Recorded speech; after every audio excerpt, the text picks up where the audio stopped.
C-161. Alam ni Alexander kung sino ang dapat niyang tretuhin ng mabuti. Itinuring siya ng kanyang mga adoptive parents na parang sariling anak, at kusang loob na ibinigay ni Alexander sa kanila ang lahat. Ngunit ang mga kamag-anak na ito ay wala.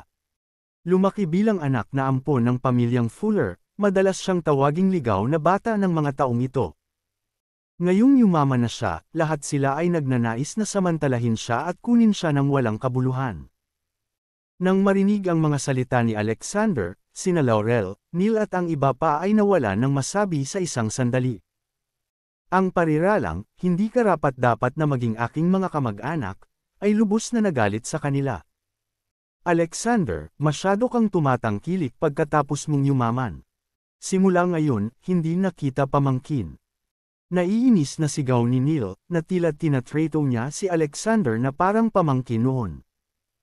Pagkatapos, sinabi niya kay Winona, "Winona, masaya ako para sa iyo na makakatira ka sa ganoon kalaking villa. Kaya nga ako naparito para batiin ka. But then, pinalayas kami ng ampun mo. Hindi ako titira kahit magmakaawa ka." Dahil doon, ibinaba ni Neil ang kanyang manggas at tinungo ang pintuan sa harapan. Gayunpaman, huminto siya paminsan-minsan. Halatang nakakaawa siya sa harap ni Winona. Kung hihilingin sa kanya ni Winona na manatili, tumalikod na siya kaagad at hindi na binanggit pa ang pag-alis. Gaya ng inaasahan, nang makitang umalis si Neil, medyo nagalit si Winona at gusto siyang patuluyin. But before Winona could say anything, Alexander said, "Nay, pwede po siyang umalis kung gusto niya. Masyado na siyang matanda para ma-spoil." Narinig ni Naomi, na 2 araw nang nagpipigil ng galit, ang sinabi ni Alexander at nakahinga ng maluwag.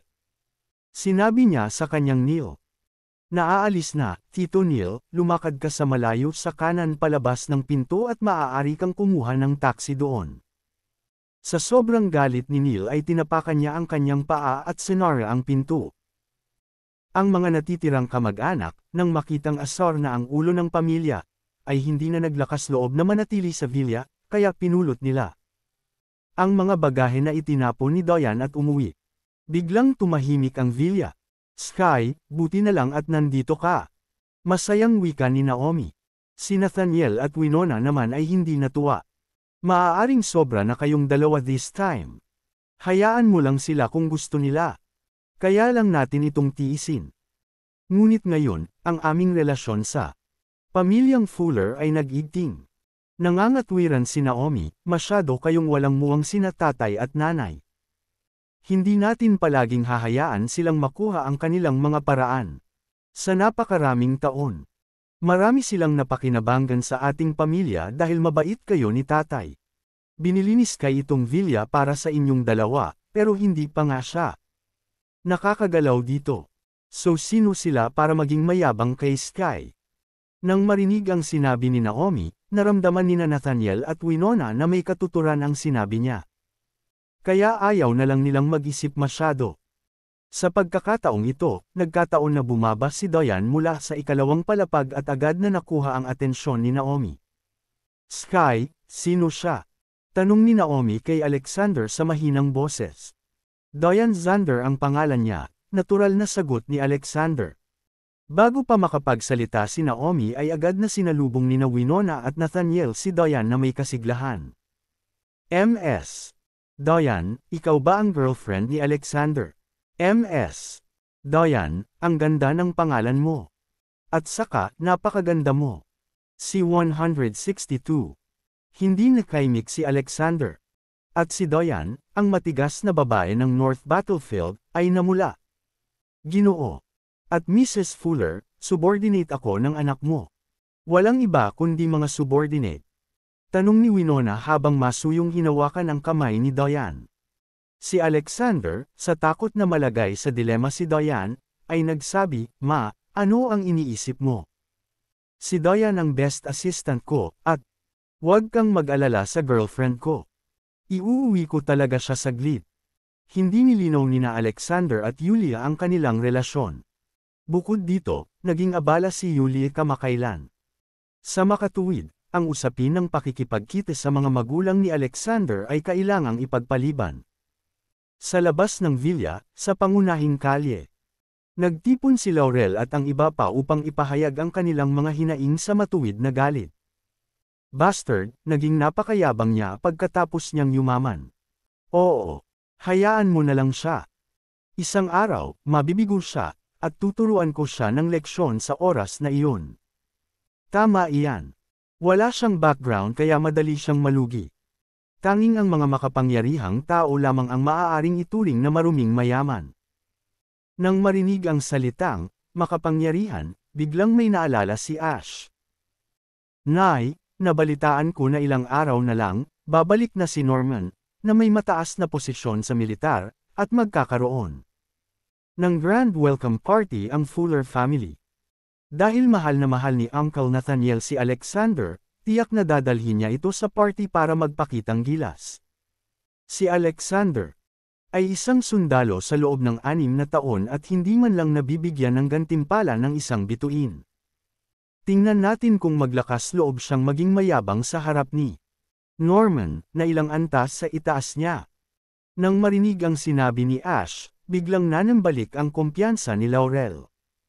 Bakit ko nakalimutan ang ganoong mahalagang impormasyon? Pagbalik ni Norman, tuturuan niya ng leksyon ang bastos na iyon.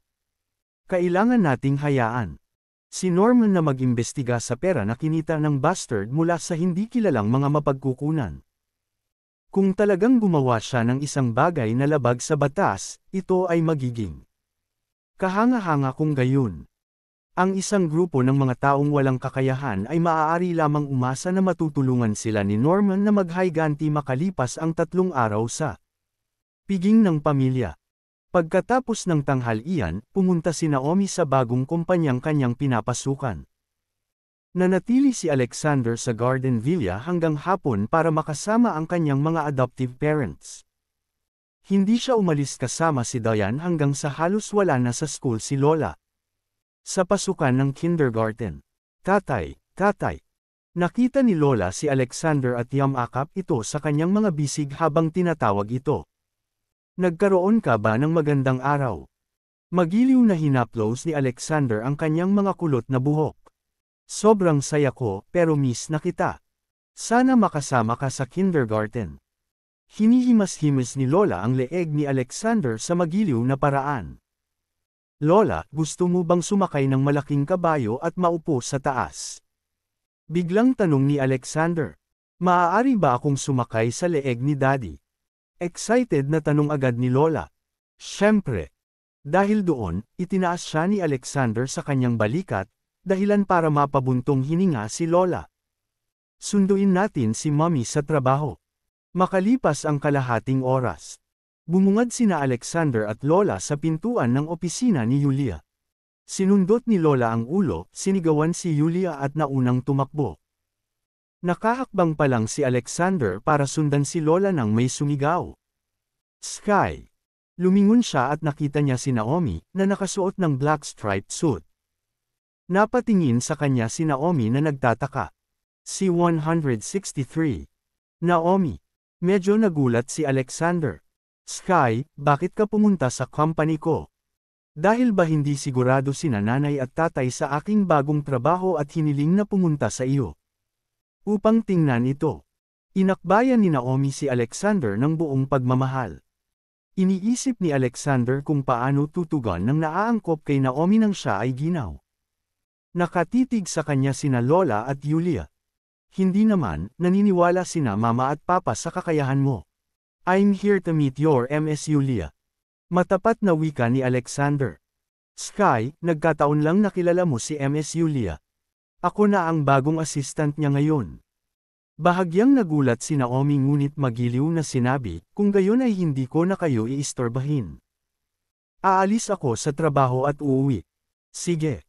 Tumango si Alexander at pumasok sa opisina ni Julia. Daddy, sino ang babaeng iyon? Curious na tanong ni Lola. Hindi umimik si Julia, pero halatang hinihintay din niya ang sagot ni Alexander. Nagmamadaling paliwanag ni Alexander, Lola, kapatid ko siya, at tita mo siya. Yulia, hindi ba nilagyan ko ng red dust si Naomi on the spot sa kasal niya last time? Matapos ipaalala ni Alexander, naalala ni Yulia. Ipinadala sa kanya ni Nicholas ang video na iyon. Gayunpaman, ipinakita lamang sa video ang side profile ng nobya, kaya hindi nakilala ni Yulia ang kanyang bagong katulong, na naging kapatid pala ni Alexander. Nang mapagtantong iyon ay gumaan ang loob ni Yulia. However, on the surface, she still snorted, "What's the point of mentioning the video? Hindi kita hiniling na magpaliwanag." Pagkatapos ng mahabang panahon na magkasama, alam ni Alexander ang ugali ni Yulia. Alam niyang hindi naman talaga galit si Yulia. Kaya matapang siyang naglakad papunta sa lugar sa likod ni Yulia, minasahe ang balikat nito at sinabing, "Hindi nagtatanong ang asawa ko." Ibig sabihin hindi ko na kailangan magpaliwanag.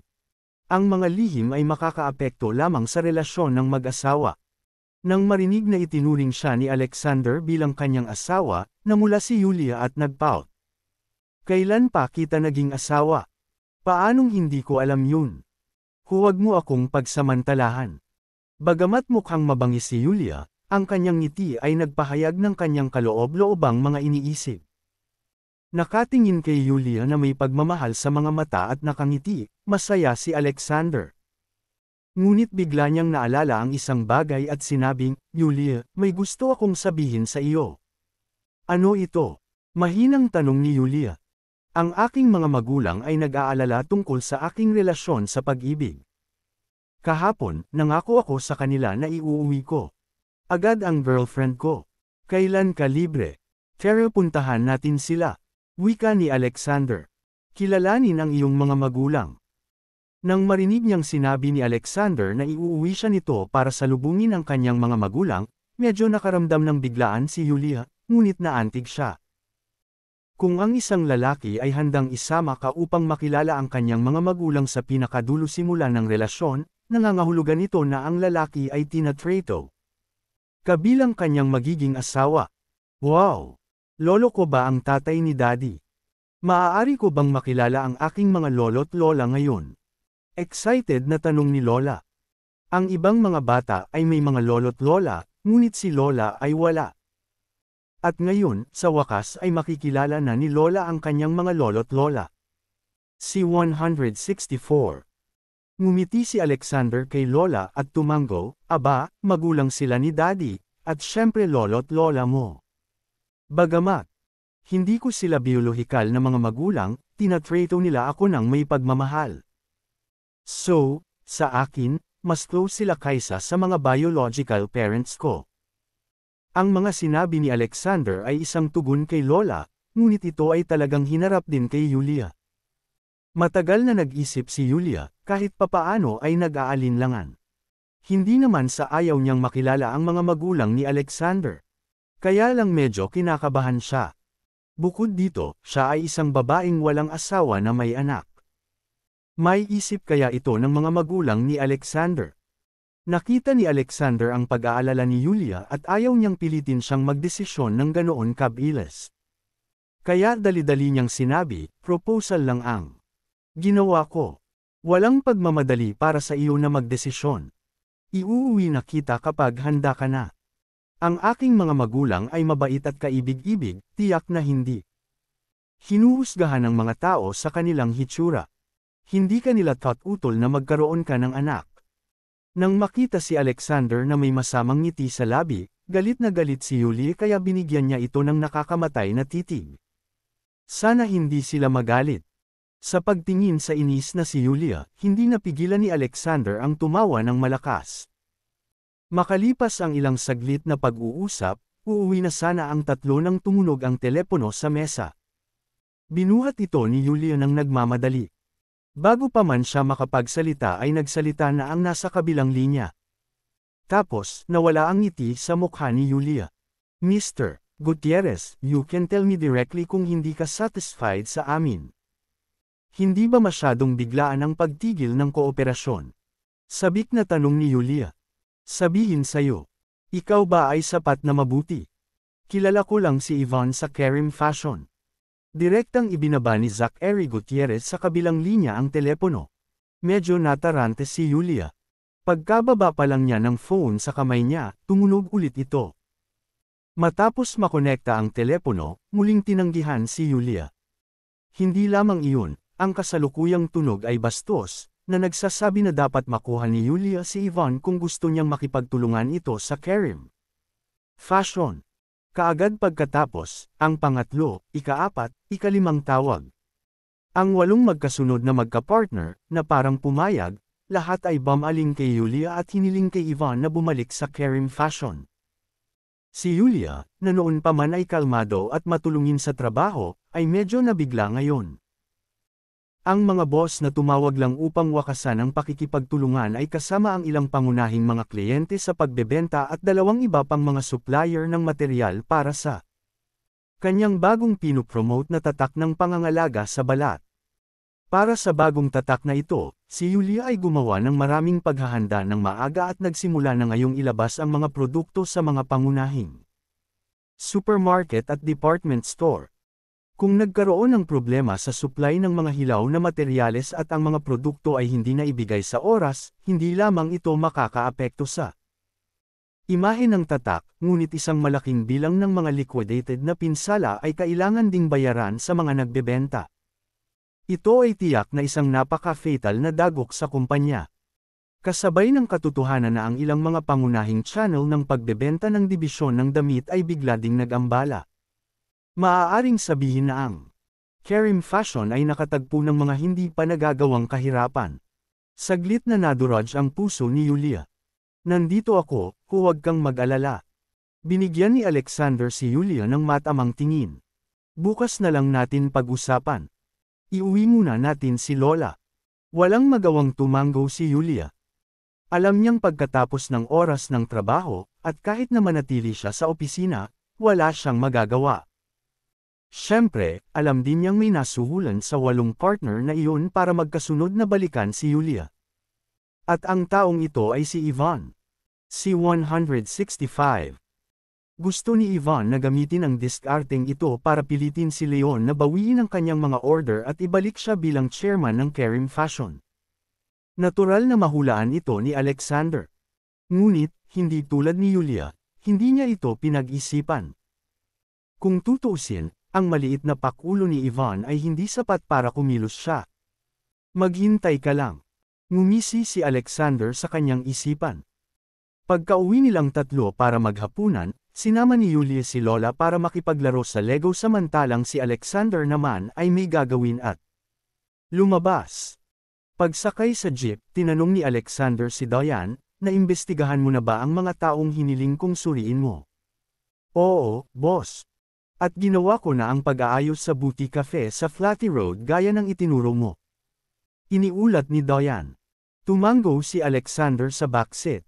Sa ngayon, sa loob ng pribadong lounge ng Booty Cafe, 6 na nasa katanghaliang gulang na lalaki ang nakaupo sa paligid ng mesa.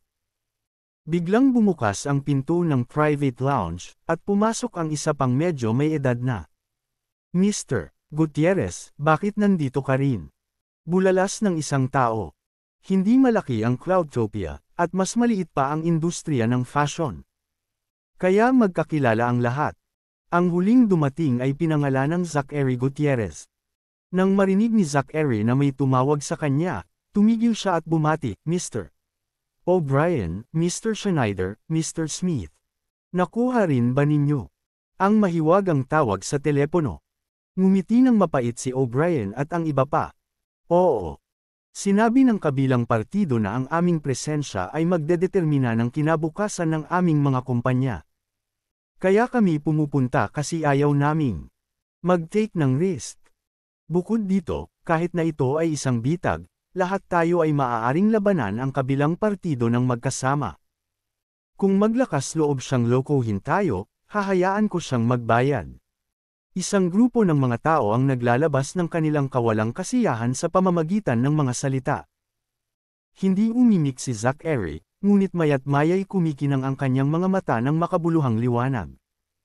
Akala niya ay hindi siya na-offend kamakailan, kaya bakit siya pinagbantaan? Ito ay pribadong lounge no. 8. Mangyaring pumasok. Sa matamis na boses ng waiter, muling itinulak ang pinto ng private lounge. May iba pa bang dumating? Nagulat si Zachary at napalingon sa pinto. Sunod-sunod na pumasok ang isang lalaki at isang babae. Si Alexander at Diane iyon. Nang makitang hindi lang bata, kundi pamilyar din silang dalawa, nagtanong si Zachary, "Nag-ayos ka ba na may tumawag at nagbanta sa amin? Kung ano ang impyerno ang gusto mong?" Ngayon lang sa kumpanya ay nakikipag-usap si Zachary sa kanyang sekretarya, ngunit ang tawag ni Diane sa telepono ay natakot sa kanya. Nang makita ni Zachary sina Alexander at Diane ay agad niyang naalala ang kahihiyan noong mga oras na iyon kaya nabaliw na naman siya. Sa pagtatanong pa lang ni Zachary, ang iba sa kwarto ay tinitigan ng masama sina Alexander at Diane.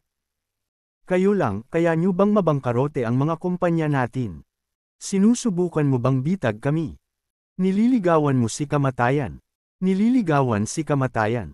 Ngumisi si Alexander, "Kayo ang nanliligaw kay kamatayan. Hiniling ko sa inyong lahat na pumunta rito para ipaalala sa inyo na unang-una bukas ng umaga, kailangan ninyong pumunta sa Karim Fashion at humingi ng tawad kay Yulia. Kung hindi, kukunin ko ang iyong buhay." C-166. Nang marinig ito ng mga tao, nagulat sila. "Pinapante ka pala ni Yulia dito. Ayusin mo ang sitwasyon. Hayaan mo na siya, kahit ang buong pamilya ni Sue ay hindi tayo kayang talunin. Bumalik ka at sabihin kay Yulia na pinapahirapan lang natin siya, at hanggat makabalik si Yvonne sa kanyang posisyon bilang chairman, magpapatuloy ang pagtutulungan. Depende ito sa kung handa siyang isuko ang maliit na kita para sa lahat." Isang grupo ng mga tao ang nagsalita kay Alexander na may paghamak. Akala nila Alexander at Diane ang pinadala ni Yulia. Kaya mas lalo nilang tinignan ang dalawa. "Ayoko nang umulit, at bibigyan lang kita ng isang pagkakataon. Ikaw na bahala kung gusto mong makinig sa akin." Pagkasabi nun ay tumalikod na si Alexander. Agad naman siyang sinundan ni Diane. Gustong umalis. Saway ni Zachary, "Anong ibig mong sabihin? Tinawagan mo lang kami dito para balaan. Niloloko mo ba kami?" Hindi man lang lumingon sina Alexander at Diane at naglakad na paalis. Nakaramdam ng hiya si Zachary, galit na tumakbo sa pintuan ngunit wala siyang nakitang tao.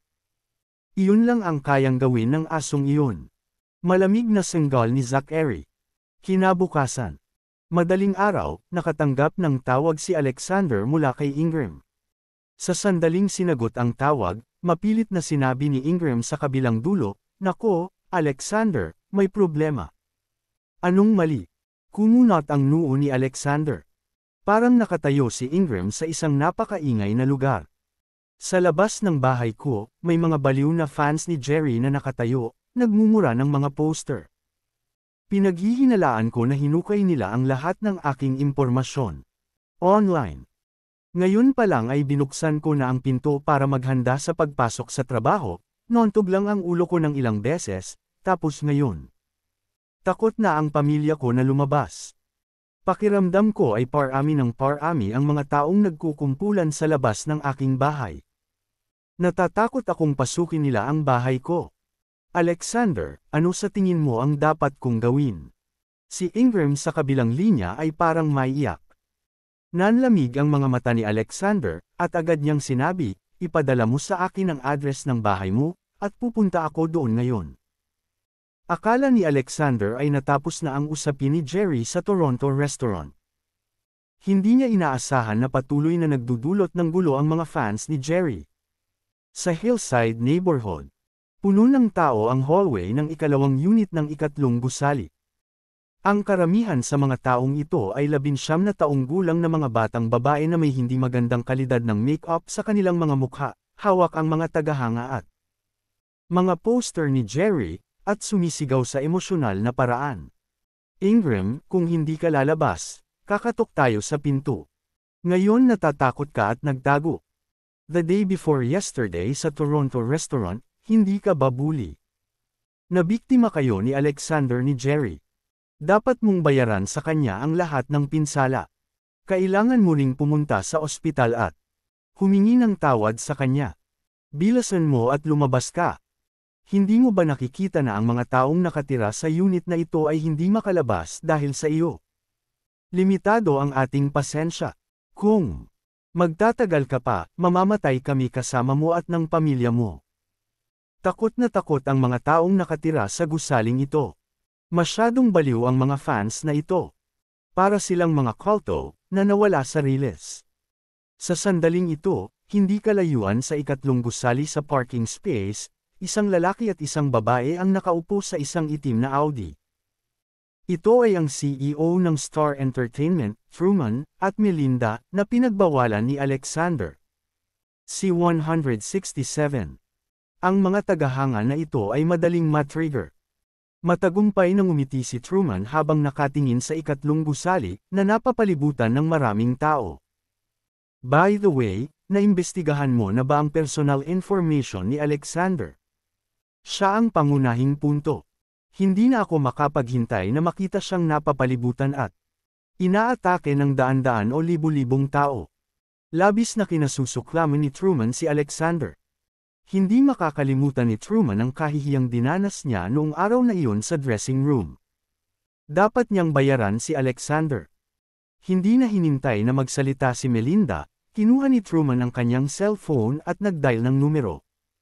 Nakuha mo ba ang personal na impormasyon ni Alexander? Sabi ng nasa kabilang linya, Mr. Truman, pakiramdam ko ay napaka-espesyal ng taong ito. Isang buong araw kami. Parehong sa intranet at extranet, at nakakapagtaka, hindi namin mahanap ang kanyang personal na impormasyon. Maaaring ang taong ito ay isang hindi dokumentadong tao. Tanong ni Truman. Idinagdag ng tao sa kabilang dulo ng linya, sa antas ng pagsubaybay ko, maaari ko ring matrace ang mga hindi dokumentado. Kaya, hinala ko. Silipin ang aming pinakabagong rekomendasyon dito. Discovery Feed. Na ang background ng taong ito ay pambihira. Ano ang background niya? Lumubog ang puso ni Truman, at nagkaroon siya ng masamang premonition. Bumantong hininga ang nasa kabilang linya at dahan daw ang sinabi, baka may kinalaman siya sa militar. Nagulat si Truman. Ang militar. Ang hindi masabi na background. Kung totoo ang haka-haka na ito, ang mga kahihinatnan ng pagkakasala kay Alexander ay magiging lubhang seryoso. Maging si Strickland at ang kanyang pamilya ay hindi kayang guluhin si Alexander. Ito ay masyadong nakakatakot. Sa sandaling iyon, ang isip ni Truman ay nasa gulo. Gusto niyang sawayin ang taong nasa kabilang linya, ngunit alam niya na ang kabilang partido ay isang propesyonal sa lugar ng pagsisiyasat. Dapat may basehan siya para gumawa ng ganoong paghuhusga. Sa madaling salita, ang dahilan kung bakit hindi maimbestigahan si Alexander ay malamang na ang ilang mga lihim sa antas ng estado ay sangkot, at binura ng hindi masabi na departamento ang kanyang personal na impormasyon. Kung iyon ang kaso, ang mga kahihinatnan ng pagkakasala kay Alexander.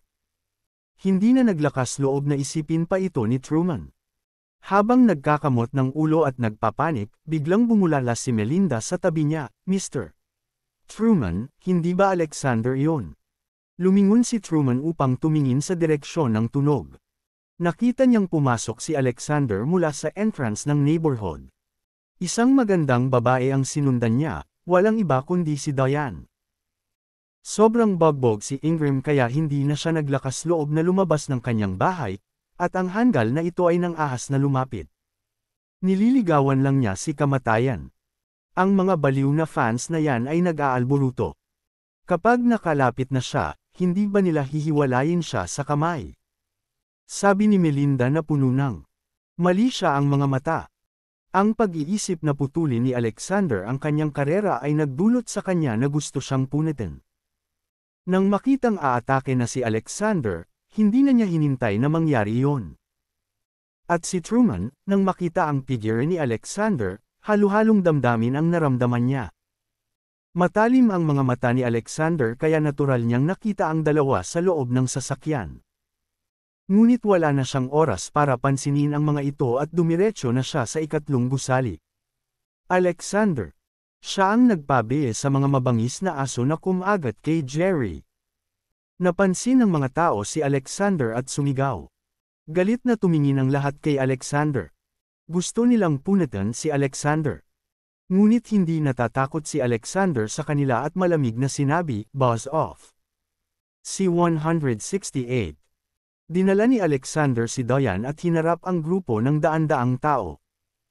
Noong nasa North siya, kaya niyang lumaban sa libu-libong dayuhan para sa bansa gamit ang sarili niyang lakas. Kaya, ang mga taong ito sa harap niya ay walang halaga sa kanya. Ang sinabi ni Alexander ay lubos na ikinagalit ng mga baliw na tagahanga ni Jerry. Sinira niya si Jerry, at hindi lang siya nagsorry, sinabi niya rin na magwala kami. Masyado siyang mayabang. Sabay-sabay tayong lahat sa pagsingil at patayin siya. Oo, patayin mo siya. Sa karamihan, sabay tayong mapupunta sa kulungan. Para sa kapakanan ni Jerry, handa kaming magsakripisyo. Isang grupo ng mga tao, literal na parang isang kulto, ang iwinagayway ang mga poster sa kanilang mga kamay, sumugod patungo kay Alexander. Parang kung sino man ang mabagal gumalaw ay nangangahulugan na hindi sapat ang pagmamahal nila sa kanilang idolo. Si Melinda, sa loob ng sasakyan, ay pinanood ang lahat ng ito ng may kagalakan at hinihintay ang eksenang inaasahan niyang makita. Ngunit sa sandaling iyon, malakas na kalabog ang maririnig.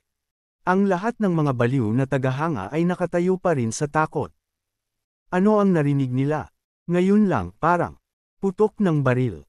Hindi pa nagre-react ang mga tao nang maramdaman nilang nanginginig ang lupa sa ilalim ng kanilang mga paa.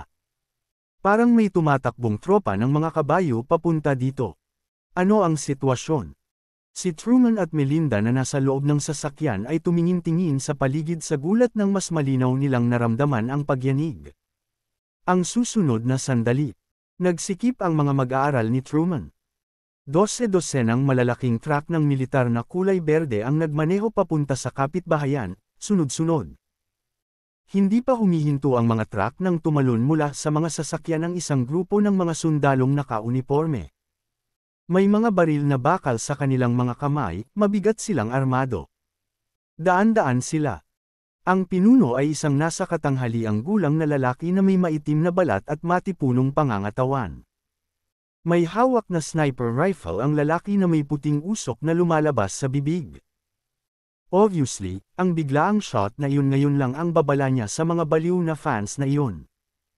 Ang sinumang maglakas loob na lumapit kay Mr. Tomas ay mamamatay. Hingal na hingal ang karamihan.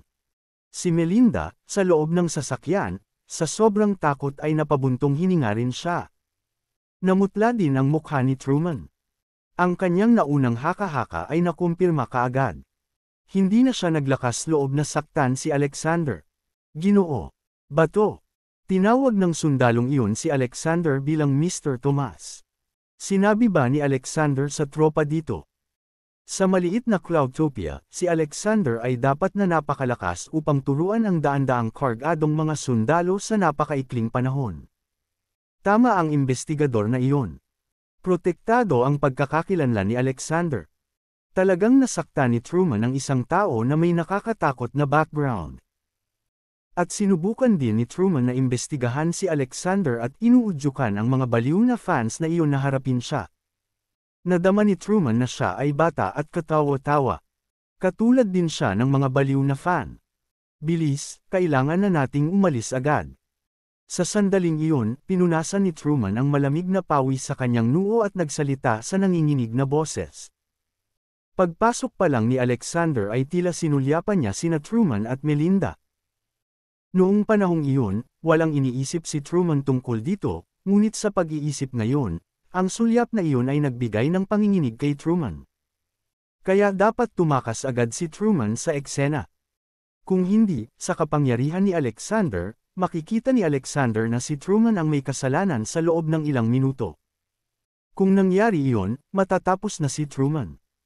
Sa pag-iisip na iyon, galit na tinapakan ni Truman ang accelerator at naghanda na paandarin ang sasakyan. Ngunit bago pa niya maipihit ang susi, isang malamig na boses ang narinig. Saan ka tumatakas? C-169.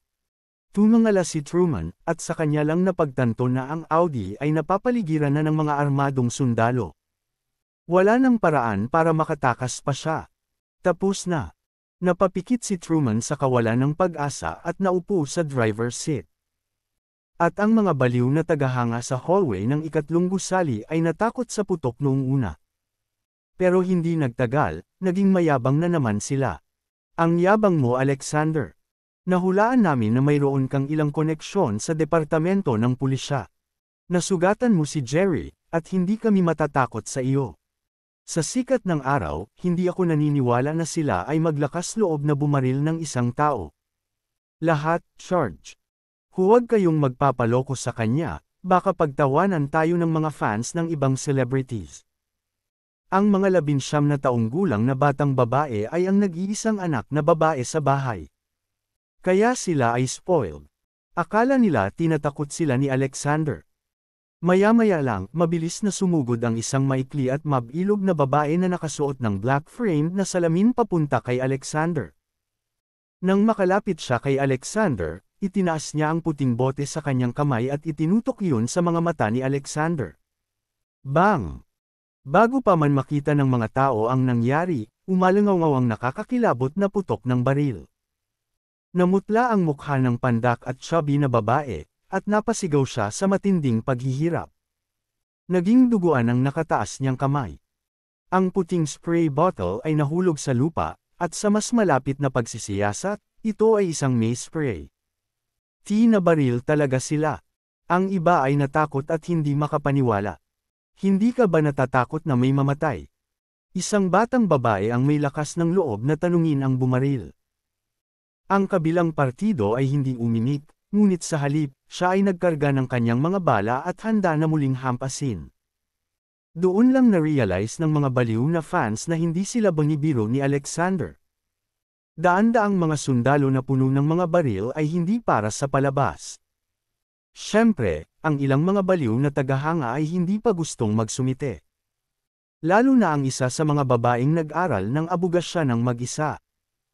Pumunta siya sa harap ng linya at matuwid na sinabi sa mga armadong sundalo, tulad ng mga abogado sa palabas sa TV, nagbabayad kami ng buwis para sa mga gastusin sa militar, ngunit ngayon ay kumikilos ka bilang mga alapers ng isang mamamatay tao na basura.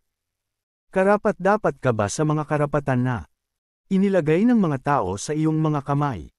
Ay demanda kita gamit ang aking karapatan bilang mamamayan ng bansang ito. Sa sumunod na sandali, may sumugod sa dalaga sa bilis ng kidlat. Pak! Sa isang iglap, natamba ang dalaga at lumitaw ang 2 pulang marka ng palad sa kanyang mukha. Nagluwa ang dalaga ng malaking bibig ng dugo. Kayo! Kayo! Itinuro ng dalaga si Diane sa kanyang harapan at sinisigawan ng may hinanakit. Yumuko si Diane, malamig na tumingin sa babae, at sinabing, tinawag mo siyang mamamatay tao. Kung wala siya, sa tingin mo ba, ay mabubuhay ka ng maayos sa bansa? Kung wala siya, sa tingin mo ba ay magkakaroon ka ng dagdag na lakas para humanap ng tinatawag na hustisya para sa isang hindi mahalagang idolo?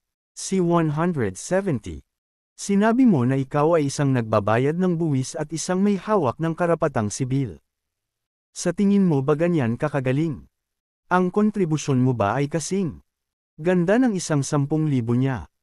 Siguradong spoiled ka, at pinamuhay ka ng Diyos ng digmaan ng 9 na kontinente ng masyadong mapayapa. Nang sumunod na sandali, bumangon si Diane at buong pagmamataas na sinabi sa pinuno ng mga sundalo, dalhin silang lahat sa kwartel ng mga babae sa North. Ipaalam sa kanila kung ano ang ibig sabihin ng pag-ambag sa bansa at sa mga tao. Oo, ma'am. Ang pinuno ay nagbigay ng karaniwang pagpupugay sa militar. Ang mga baliw na tagahanga, nang makita ang papalapit na mga sundalo, ay napahiyaw sa takot. Ayokong pumunta sa North. Ayokong maging sundalo. Narinig ko na ang mga sundalo ay kailangang pumunta sa digmaan. 20 pa lang ako, at ayaw kong mamatay. Ang tatay ko ang Secretary General at maraming kilala na pinuno. Kung maglakas loob kayong gumawa sa akin, ipaaresto ko kayong lahat. Ang aking lolo ang pinakamayamang tao sa county, na may daan-daang milyong dolyar na mga ari-arian na naghihintay para sa akin na magmana. Ako.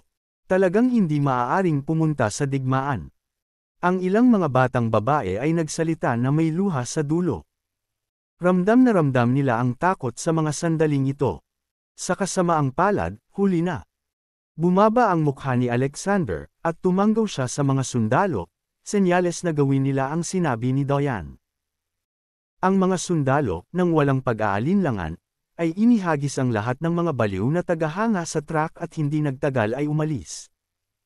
Si Ingram at ang kanyang pamilya, na hinarang sa paglabas ng bahay, ay tumingin sa bintana at nakita ang lahat ng nangyayari. Sa ibaba, matapos alisin ang panganib, tumakbo si Ingram pababa ng hagdanan at gulat na tinanong si Alexander, "Hiniling mo ba ang mga sundalong iyon na pumunta rito?" Noon pa man ay alam ni Ingram na ang pagkakakilanlan ni Alexander ay hindi simple. Ngunit gayon pa man, nagulat si Ingram na nakapagturo si Alexander ng daan-daang mabigat na armadong sundalo. Bilang tugon sa tanong ni Ingram, ngumiti si Alexander at hindi umimik. Noon lang, sinamahan sina Truman at Melinda ng ilang sundalong naiwan. Pagdating nila kay Alexander, binitawan ng mga sundalo ang dalawa, at agad na bumagsak ang dalawa sa lupa. "Ginoo! Bato!" Takot na bati ni Truman. Si Melinda, parang nawalan ng boses, ibinuka ang bibig at takot na tumingin kay Alexander. Nasaan siya ngayon? Malamig na tanong ni Alexander. Natitiyak niya na ang buong bagay ay hindi maaaring si Truman lamang ang nagplano. Ang tunay na salarin ay si Strickland. Si Truman, na natakot sa 2 putok ng baril, ay hindi na nang ahas na itago ang katotohanan.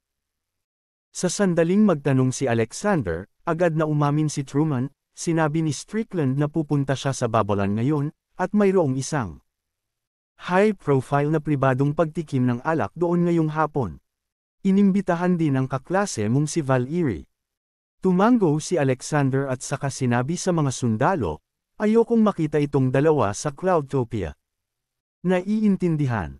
Binuhat ng mga sundalo sina Truman at Melinda at umalis. "Ginoo!